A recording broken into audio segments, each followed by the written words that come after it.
কুমিল্লায় জুলাই আন্দোলনে নারীদের গৌরবময় ভূমিকা নিয়ে আলোচনা সভা ও চলচ্চিত্র প্রদর্শনী। মোহাম্মদ রবিউল আলম, কুমিল্লা প্রতিনিধি।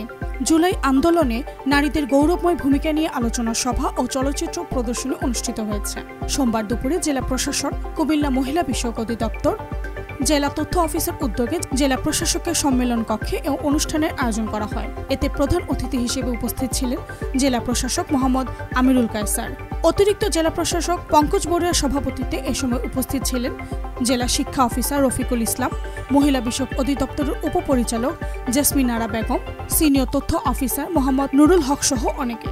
এ সময় উক্ত অনুষ্ঠানে জুলাই আন্দোলনে নারীদের গৌরবময় ভূমিকা নিয়ে অনুভূতি ব্যক্ত করেন এনসিপির কেন্দ্রীয় কমিটির নির্বাহী সদস্য হাফসা জাহান, পথিকৃৎ নারী উন্নয়ন সংস্থার ফরিদ আক্তার, দ্য রেড জুলাইয়ের যুগ্ম আহ্বায়ক সামিরা ইসলাম, আলোর ছোঁয়া মহিলা সংস্থার নাদিয়া ইসলাম, মহিলা হস্তশিল্পের সভানেত্রী তানজিনা ইয়াসমিন তন্নি সহ অন্যান্যরা। পরে জুলাই আন্দোলনের নারীদের গৌরবময় ভূমিকা নিয়ে চলচ্চিত্র প্রদর্শন করা হয়। এ সময় বিভিন্ন দপ্তরের কর্মকর্তা, কর্মচারীরা, প্রিন্ট ও ইলেকট্রনিক মিডিয়ার সাংবাদিকরা উপস্থিত ছিলেন। এ সময় জেলা প্রশাসক মোহাম্মদ আমিরুল কায়সার বলেন, রাষ্ট্রের নাগরিকেরা তাদের অধিকারের জন্য কথা বলবে, কিন্তু এভাবে যেন আন্দোলন করতে না হয় এবং সেই সাথে সাথে রাষ্ট্র যেন নাগরিকের অধিকার নিশ্চিত করে, এরকম বাংলাদেশ আমরা চাই।